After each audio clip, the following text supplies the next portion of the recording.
Hello, my dear students. Today we are going to I am going to teach a lesson that is wind, storms, and cyclones. First of all, you should know the meaning of winds, storms, and cyclones. Wind is simply wind is moving air is called wind. Moving air is called wind. मतलब कि जब भी हवा चलती होगी तो उस चलती हुई हवा को हम बोलते हैं विंड. लेकिन अगर अब इस विंड की स्पीड ज्यादा होगी तो हम उस विंड को उस टाइम कह सकते हैं स्टॉर्म. उसको हम कह सकते हैं स्टॉर्म. लेकिन अगर विंड की speed more than 30 kilometre per hour होगी तो उसको हम बोलते हैं साइक्लोन. तो उसको हम बोलते हैं साइक्लोन. यानी कि विंड आपको सिंपली याद रखना है, moving air is called wind. And storm कब बोलेंगे? जब इस विंड की स्पीड ज्यादा होगी तो हम उसको बोल देंगे उस टाइम में स्टॉर्म. लेकिन अगर विंड की speed more than 30 kilometre per hour होगी तो उसको हम बोलते हैं साइक्लोन. आपको पता है हम इंडिया में रहते हैं. इंडिया जो ये एक ऐसी कंट्री है जो प्रोन टू नेचुरल डिजास्टर्स है. यानी इसमें ज्यादा खतरे होते हैं नेचुरल डिजास्टर्स आने के, जैसे कि फ्लड्स, जैसे कि सुनामीज, जैसे कि मैं बोलूंगा आपको साइक्लोन्स. आपको पता है दिसंबर 2 में आपको एक रीसेंट एग्जांपल दूंगा. दिसंबर 2016 में एक साइक्लोन आया था, उसका नाम था विराट. और ये आया था एक तो आंध्र प्रदेश के कोस्टल एरियाज में और तमिलनाडु के कोस्टल एरियाज में. AP means Andhra Pradesh, TN means Tamil Nadu. यानी कि जो भी आंध्र प्रदेश और तमिलनाडु के कोस्टल एरियाज है, coastal areas those areas which are living near the sea. यानी कि कोस्टल एरियाज हम उन एरियाज को बोलेंगे जो समुद्र के नजदीक रहते हैं, उनको हम बोलते हैं कोस्टल एरियाज. यानी कि जो आंध्र प्रदेश और तमिलनाडु के कोस्टल एरियाज थे, उन कोस्टल एरियाज में एक साइक्लोन आया था, उसका नाम दिया गया था विरदा. और वो कब आया था? दिसंबर 2016 में. और उसने बहुत सारी डिस्ट्रक्शन की थी. उसने अपरूट ट्रीज, यानी कि उसने जो ट्रीज थे, जो दरख्त थे, उनको हमने जड़ से ही काट दिया था इस साइक्लोन के, जिसका नाम था विरदा. जिसका नाम था विरदा.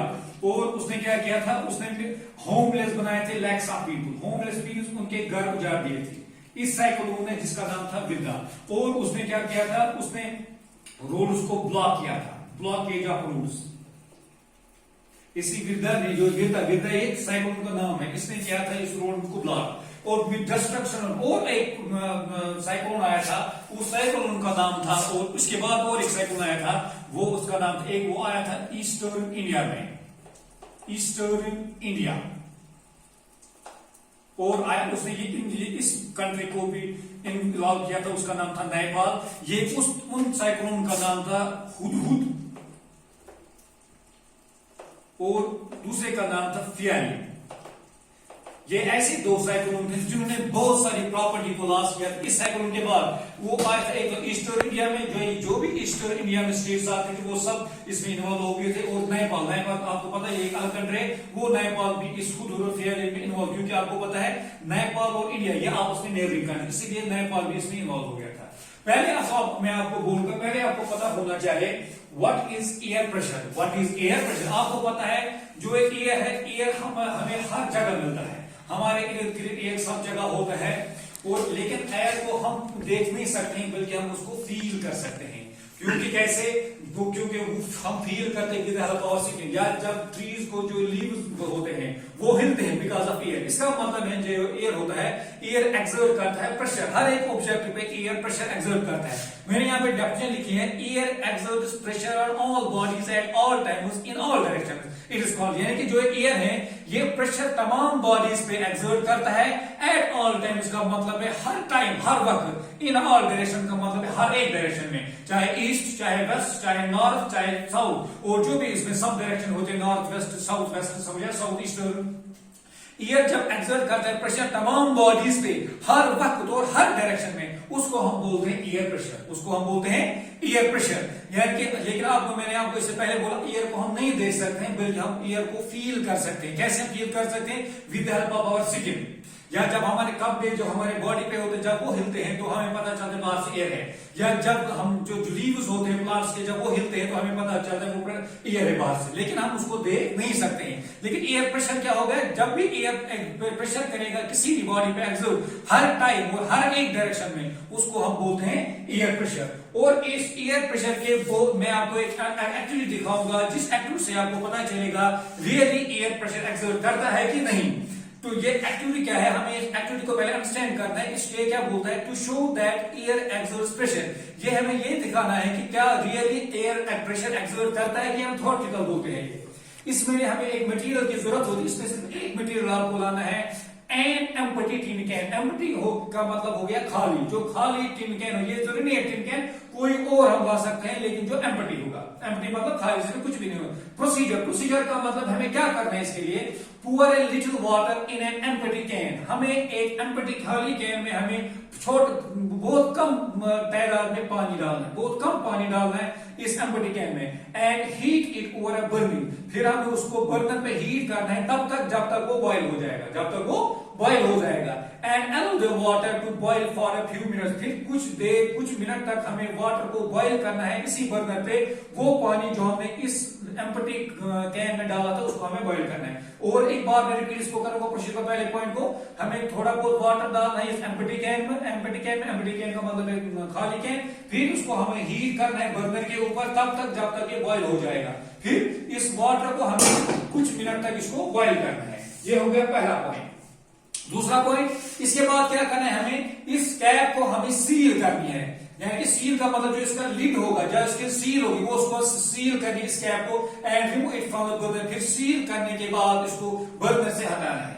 जब हम इसको बर्नर से हटाएंगे फिर उसको थोड़ा बहुत ठंडा करना है। अलो इट कूल का मतलब हमें वेट करना होगा ताकि वो ठंडा हो जाए, कूल हो जाए अंडर वाटर फ्रॉम टेबल। लेकिन किससे हमें कूल करना है, जो नलके का पानी होगा उससे हमें ये कूल करना है। What do you see? हमने क्या देखा होगा, the can get is deformed, जो कैन होगा ये डिफॉर्म मतलब इसकी शक्ल जो होगी वो क्या होगी, वो उसको जो है उसको वो चेंज हो जाएगी। इसकी शक्ल देखो, मैंने आपको पहले देखा है, ये मैंने ये कैन लाया था एम्प्टी कैन, फिर इसमें मैंने इसको क्या डाला, टैप वाटर में इसमें डाला, फिर इसकी डिफॉर्म इसकी शेप चेंज हो गई। क्यों हो गई इसकी शेप चेंज, क्योंकि जब उसको जो अंदर से हवा था वो हवा क्या होगा, जब इसको जो गर्म था, क्योंकि उसको मैंने हीट दी थी, जब मैंने इसको टेप वाटर डाला तो वो कंडेंस होगा। कंडेंस आपको पता है, condensation is a process by which water vapours are changed back into water, तो वो कंडेंसेशन, उससे क्या हो गया, जो अंदर प्रेशर था वो कम हो गया, जो बाहर प्रेशर है वो ज्यादा हो गया। जब बाहर ज्यादा प्रेशर हो गया, अंदर कम प्रेशर हो गया, तो टीम क्या हो गया, ये डिफॉर्म का मतलब है इसकी शेप क्या चेंज होगी। इसका मतलब है ऑब्जर्वेशन क्या होगा, ऑब्जर्वेशन हमने क्या मुकाबला यहां पे किया, the can gets distorted. Can क्यों डिस्टॉर्ट हो गया, क्योंकि वहां पे वाई का मतलब है वहां पे एयर प्रेशर था। यहां पे मैंने लिखा है it is because of pressure exerted by the air from outside can, क्योंकि वहां पे कैन को बाहर से प्रेशर एक्सर्ट होगा। क्यों, क्योंकि बाहर के प्रेशर जो हवा का था वो बहुत ही ज्यादा था एज कंपेयर टू अंदर, क्योंकि अंदर जब उसको कंडेंसेशन हो गया या कंडेंस हो गया, वो उसका जो एयर प्रेशर था वो बहुत ही कम हो गया एज कंपेयर आउटसाइड, इसीलिए बाहर से प्रेशर ज्यादा था अंदर से कम था। इस एक्टिविटी से हमें पता चलता है जो एयर होता है, एयर प्रेशर एक्सर्ट करता है हर एक ऑब्जेक्ट पे, चाहे वो लाइटर ऑब्जेक्ट होगा चाहे वो हैवी ऑब्जेक्ट होगा, हर एक ऑब्जेक्ट पे एयर क्या प्रेशर एक्सर्ट करता है। देखो इधर, अब मैं आपको बोलूंगा importance of air pressure. Importance of air pressure का मतलब है जो एयर प्रेशर होता है इसकी इंपॉर्टेंस क्या है, इससे कहां पे जरूरत लगता है। It creates wind, it creates wind का मतलब हो गया ये जो विंड आते हैं ये भी आते हैं बिकॉज ऑफ एयर प्रेशर, ये भी आते हैं बिकॉज ऑफ एयर प्रेशर। क्यों, the difference in atmospheric pressure give rise to wind systems of the earth. जो डिफरेंस होते हैं, पहले आपको पता होना चाहिए एटमॉस्फेरिक प्रेशर किसको बोलते हैं। एटमॉस्फेरिक प्रेशर आप बोलते हैं जो जब भी हवा का दबाव किसी भी चीज पे होगा एटमॉस्फेयर में, उसको हम बोलते हैं एटमॉस्फेरिक प्रेशर। और एटमॉस्फेरिक प्रेशर हम मेजर करते हैं, उस इंस्ट्रूमेंट का नाम है बैरोमीटर, दी बैरोमीटर। जो जब एटमॉस्फेरिक प्रेशर में डिफरेंस होगी, उस डिफरेंस की वजह से फिर विंड आते हैं, उस डिफरेंस की वजह से आते हैं विंड। इसका मतलब है जब एयर प्रेशर होगा तब इस एयर प्रेशर से क्या आ सकता है, विंड। क्योंकि विंड भी जिस तरह हमें जरूरत होती है सनलाइट, जिस तरह हमें होती है रेन की जरूरत, इसी तरह विंड की भी अपनी इंपॉर्टेंस होती है। दूसरी इंपॉर्टेंट इसमें क्या है, दूसरी इंपॉर्टेंट इसमें इट इन्फ्लुएंसेस वेदर। ये जो वेदर होता है, वेदर का मतलब है day to day activity of atmosphere with respect to atmosphere, with respect to humidity, with respect to rainfall, उसको हम बोलते हैं वेदर। यानी कि जो वेदर होता है, वेदर और क्लाइमेट में बहुत सारे डिफरेंस होते हैं आपस में। क्यों, क्योंकि वेदर हर घंटे चेंज हो सकता है, वेदर हर दिन चेंज हो सकता है, लेकिन जो क्लाइमेट होता है, क्लाइमेट बहुत देर तक रहता है। है, क्लाइमेट और वेदर में बहुत सारी डिफरेंस होती है। वो आपने पढ़ा होगा, इससे पहले लेसन में मैंने आपको पढ़ाया था वो। लेकिन जो ये एयर प्रेशर है ये इन्फ्लुएंस करता है वेदर को। इन्फ्लुएंस का मतलब है वेदर पे एयर प्रेशर से असर पड़ता है। क्यों? जब एयर की मूवमेंट होती है, एयर की मूवमेंट चाहे अपवर्ड मूवमेंट होगी चाहे डाउनवर्ड मूवमेंट होगा। अपवर्ड मूवमेंट का मतलब जब एयर नीचे से ऊपर की तरफ चलता है, या डाउनवर्ड मूवमेंट होगी जब एयर ऊपर से नीचे की तरफ आता है, तो उससे क्या हो जाता है? उससे प्रेशर में डिफरेंस आती है, प्रेशर में फर्क आ जाते हैं। उससे क्या हो जाता है? उससे क्लाउड्स भी होते हैं और उससे स्काई क्लियर भी होता है। फिर जब क्लाउड्स होते हैं तो वो रेन भी ला सकता है, अगर स्काई क्लियर होगा तो फाइन वेदर भी हो सकता है। इसका मतलब है जो एयर प्रेशर की इंपॉर्टेंस दूसरी है, ये इन वेदर पे असर करता है। कैसे वेदर पे असर करता है? एयर मूवमेंट जब अपवर्ड हो, अपवर्ड मैंने आपको बोला जब नीचे से हवा जाता है ऊपर की तरफ, या जब ऊपर से नीचे की तरफ जाता है उसको हम बोलते हैं डाउनवर्ड। उससे प्रेशर में डिफरेंस आती है। उस प्रेशर में जब डिफरेंस आती है तो वहां पे क्या होता है? वहां पे क्लाउड या क्लियर से, अगर क्लाउड स्काई होगा तो वो रेन ला सकता है, जो हमारे जमीन के लिए, हमारे एटमॉस्फेयर के, हमारे सराउंडिंग के लिए बहुत ही जरूरी होता है। या फाइन वेदर, फाइन वेदर का जब स्काई क्लियर होगा तो फाइन वेदर का मतलब होगा सनलाइट भी निकल सकती है। तीसरी इंपॉर्टेंस इसमें क्या है? Weather forecasting. वेदर फोरकास्टिंग मतलब है जब आपने देखा होगा या आपने सुना हो, टीवी पे भी हम लोग सुनते हैं या रेडियो पे भी हम सुनते हैं, जो सोनम लोटस है डायरेक्टर, वो हमें हर शाम को बोलता है शेयर ग्रीन पे या टीवी पे, अगले नेक्स्ट वीक ये मौसम रहने वाला है, या कल दिन ये मौसम रहने वाला है, ये इतना टेम्परेचर रहेगा, ये इतनी बारिश पड़ेगी, या एक धूप खिलने वाली है। वह उसी को बोलते हैं हम वेदर फोरकास्टिंग, यानी कि वेदर को प्रिडिक्ट करना है। वेदर को पहले ही क्वेश्चन वो देना कल क्या वेदर रहने वाला है, उसको हम बोलते हैं वेदर फोरकास्टिंग। और वो पर्सन जो वेदर फोरकास्टिंग हमें बोलते हैं उनको हम बोलते हैं फोरकास्टर्स। यानी कि ये वेदर फोरकास्टिंग भी इंपॉर्टेंट है। ये कैसे होती है? जब एयर प्रेशर में चेंज आ जाती है। जब एयर प्रेशर में चेंज आती है वो हमें इंपॉर्टेंट क्लू देता है फोरकास्टिंग वेदर। यानी कि जब एयर प्रेशर में तब्दीली आती है, उस तब्दीली की वजह से हम फोरकास्ट कर सकते हैं वेदर। क्या फोरकास्ट वेदर कर सकते हैं? धूप खिलने वाली है, या बारिश पड़ने वाली है, या स्नोफॉल पड़ने वाली है। समझा? इसका ये हो गया तीसरा पॉइंट। और चौथा पॉइंट मैं आपको बोलूंगा, और जो high speed winds are accompanied by reducing air pressure. लेकिन जो ये हाई स्पीड विंड्स होते हैं ये कब होते हैं? जब रिड्यूसिंग एयर प्रेशर, यानी कि विंड तब ही ज्यादा इसकी स्पीड हो जाएगी जब एयर प्रेशर रिड्यूस हो जाएगा। एयर प्रेशर रिड्यूस का मतलब हो गया जब एयर प्रेशर कम हो जाएगा। एयर प्रेशर कम होने की वजह से विंड की स्पीड बहुत ज्यादा हो सकती है। यहाँ पे मैंने लिखा है slide, increase in wind speed is associated with decrease in air. जब विंड की स्पीड इंक्रीज हो जाती है, विंड की स्पीड इंक्रीज किससे इसको ताल्लुक होता है? जब एयर प्रेशर डिक्रीज हो जाएगा। डिक्रीज का मतलब है जब इसका एयर प्रेशर कम हो जाएगा। और मैं आपको एक पॉइंट यहाँ पे बोलूंगा, एक इंस्ट्रूमेंट होता है जिस इंस्ट्रूमेंट से हम मेजर कर सकते हैं विंड की स्पीड, उसको हम बोलते हैं एनीमोमीटर। उसको हम बोलते हैं एनीमोमीटर। एनीमोमीटर वो एक इंस्ट्रूमेंट है जिस इंस्ट्रूमेंट से हम विंड की स्पीड देख सकते हैं। विंड की स्पीड इंटेंसिटी कितनी विंड की, कम है ज्यादा, उसको हम बोलते हैं एनीमोमीटर। और विंड की डायरेक्शन जब हमें देखना, विंड किस डायरेक्शन चल रहा होगा, चाहे साउथ से चल रहा होगा चाहे नॉर्थ से चला, उसका नाम, उस इंस्ट्रूमेंट का नाम है विंडमैन, या उसको हम दूसरा नाम बोलते हैं वेदरमैन। वेदरमैन या विंडमैन ये एक वो इंस्ट्रूमेंट है जो हमें दिखाता है डायरेक्शन ऑफ विंड, किस तरफ विंड चलता है इस टाइम, वो कौन इंस्ट्रूमेंट हमें दिखाता है, उसका नाम है वेदरमैन, या उसका दूसरा नाम हम बोलते हैं उसको विंडमैन। और ये भी आपको याद रखना है, एयर हमेशा मूव करता है higher pressure zone to low pressure zone अपना एटमॉस्फेयर। इसका मतलब एयर हमेशा चलता है from high pressure zone to low pressure zone. इसका मतलब है अगर साउथ की तरफ एयर को ज्यादा प्रेशर होगा और नॉर्थ की तरफ एयर को कम प्रेशर होगा तो एयर हमेशा चलेगा साउथ टू नॉर्थ। क्यों? क्योंकि साउथ में एयर को प्रेशर ज्यादा है और नॉर्थ साइड में एयर को प्रेशर कम है। इसका मतलब है विंड किस की तरफ चलेगा? From south to north. इसी तरह अगर ईस्ट की तरफ विंड का प्रेशर ज्यादा होगा, वेस्ट की तरफ ईस्ट विंड का प्रेशर कम होगा, फिर विंड कहां से कहां चलेगा? From east to west. यही इसी का मतलब होगा air moves from high pressure zone to low pressure zone. आप यानी कि वो जोन जहां पे एयर का प्रेशर कम होगा और वो जोन जहां पे एयर प्रेशर ज्यादा होगा, एयर हमेशा चलेगा from high pressure zone to low pressure zone. ये मैंने आपको पहले ही बोला, जो डायरेक्शन ऑफ विंड को हम किस इंस्ट्रूमेंट से बाउंड करते हैं उसका नाम है विंड वैन, जहां उसको हम दूसरा नाम बोलते हैं क्या, वेदर वैन। वेदर वैन या विंड वैन एक इंस्ट्रूमेंट है जिस इंस्ट्रूमेंट से हम क्या करते हैं काम, वो विंड की डायरेक्शन देखते हैं, यहाँ विंड की डायरेक्शन किस तरफ होती है। और वो मैंने आपको पहले ही बोला, अब और भी मैं बोलूंगा, और जो विंड की स्पीड है, विंड की स्पीड हम एक इंस्ट्रूमेंट से मेजर करते हैं, उस इंस्ट्रूमेंट का नाम है एनीमोमीटर। उस इंस्ट्रूमेंट का नाम है एनीमोमीटर। यानी anemometer is an instrument which usually measure the speed of wind, यानी जो विंड की स्पीड मेजर करता है उसको हम बोलते हैं एनीमोमीटर। यानी ये हमें बोलता है विंड की स्पीड कितनी है, 30 किलो, जो मैंने आपको पहले बोला, अगर हमें देखे पता चलेगा 30 किलोमीटर पर आवर विंड की स्पीड है, या 40 किलोमीटर या 120 किलोमीटर पर आवर स्पीड है, ये हमें इसी एनीमीटर से पता चलता है। एनीमोमीटर ये हमें दिखाता है विंड की स्पीड कितनी है। और एनीमोमीटर दो टाइप के होते हैं, एक को हम बोलते हैं कप एनीमोमीटर, दूसरे को हम बोलते हैं प्रॉपेलर एनीमोमीटर। एक को हम बोलते हैं कप एनीमोमीटर, दूसरे को हम बोलते हैं प्रॉपेलर एनीमोमीटर।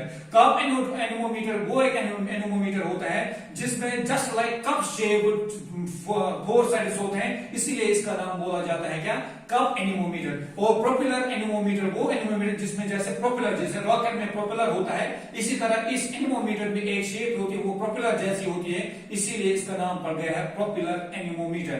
यानी मुझे लगता है कि आपको ये समझ आया होगा कि विंड की स्पीड हम किससे इंस्ट्रूमेंट से मेजर करते हैं, उसको हम बोलते हैं एनीमोमीटर। और एनीमोमीटर कितने टाइप के होते हैं, एक को हम बोलते हैं कप एनीमोमीटर और दूसरे को हम बोलते हैं प्रोपेलर एनीमोमीटर। आपको मैं और एक बात बोलूंगा, आपने देखा होगा जो फ्लाइंग बर्ड्स हैं, चाहे वो एरोप्लेन्स हैं, उनकी जो विंग्स होती हैं वो टिल्टेड होती है। उस टिल्टेड शेप को हम बोलते हैं स्ट्रीमलाइन्ड शेप। उस टिल्टेड शेप को हम बोलते हैं स्ट्रीमलाइन्ड शेप, STREMLINED, स्ट्रीमलाइन। आपने देखा होगा बर्ड्स को भी और एरोप्लेन को भी स्ट्रीमलाइन्ड शेप होती है। क्यों? क्योंकि जो उनके विंग,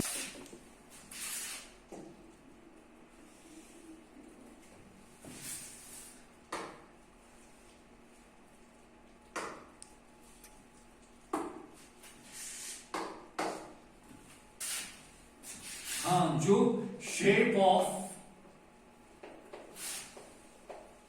विंग्स होती है किसकी, एक तो मैं बोलूंगा एग्जांपल एरोप्लेन, जहाज जिसको हम बोलते हैं हवाई जहाज, और जो फ्लाइंग बर्ड्स होते हैं, अगर हम इनकी विंग्स की तरफ देखेंगे तो इनकी विंग्स की शेप थोड़ी बहुत टिल्ट होती है। क्या होती है वो, टिल्ट। जो भी अल्लाह ताला ने इसलिए बर्ड्स की शेप टिल्ट रखी है क्योंकि उनको उड़ना होता है, वो उड़ ही तभी सकते हैं जब एयर का प्रेशर होगा। आपको पता है जो एरोप्लेन की विंग्स होती है या जो बर्ड्स की विंग्स होती है, उनके ऊपर की तरफ से हवा का प्रेशर बहुत ही कम होता है और नीचे की तरफ से हवा का प्रेशर बहुत ही ज्यादा होता है। जब नीचे की तरफ से हवा का प्रेशर ज्यादा होगा तो ऊपर की तरफ से कम होगा, तो वो उनको मदद करते हैं उड़ने में, क्योंकि हवा को एक धक्का जैसा लगता है इस जहाज को या इन बर्ड्स को। किससे? क्योंकि जो इन विंड की इंटेंसिटी और विंड पर एयर का प्रेशर जो नीचे की तरफ से ज्यादा होता है, ऊपर की तरफ कम होता है, तो इन एरोप्लेन को या इन बर्ड्स को थोड़ा बहुत फोर्स मिलता है because due to the difference in air pressure from outside to the underside. इसकी वजह से जो एरोप्लेन है या जो ये बर्ड्स है, इसलिए इसकी वजह से ये बर्ड्स भी या एरोप्लेन भी उड़ सकते हैं because of the difference in the air pressure. समझे आपको ये? और मैंने आपको पहले ही बोला, वो जो एटमॉस्फेरिक प्रेशर है, एटमॉस्फेरिक प्रेशर हम किससे मेजर करते हैं, उसको हम बोलते हैं barometer. Barometer is an instrument which is used to measure the atmospheric pressure, उसको हम बोलते हैं बैरोमीटर। क्या बोलते हैं उसको? बैरोमीटर। और मुझे आज इतना ही काफी है। मुझे लगता है, मुझे पूरी उम्मीद है आपको ये समझ आया होगा। अगर किसी को कुछ कंफ्यूजन होगा तो मुझे कल इंशाल्लाह बोलेगा, सर मुझे इस जगह कंफ्यूजन रहा, तो मैं फिर कल दोबारा रिपीट करूंगा।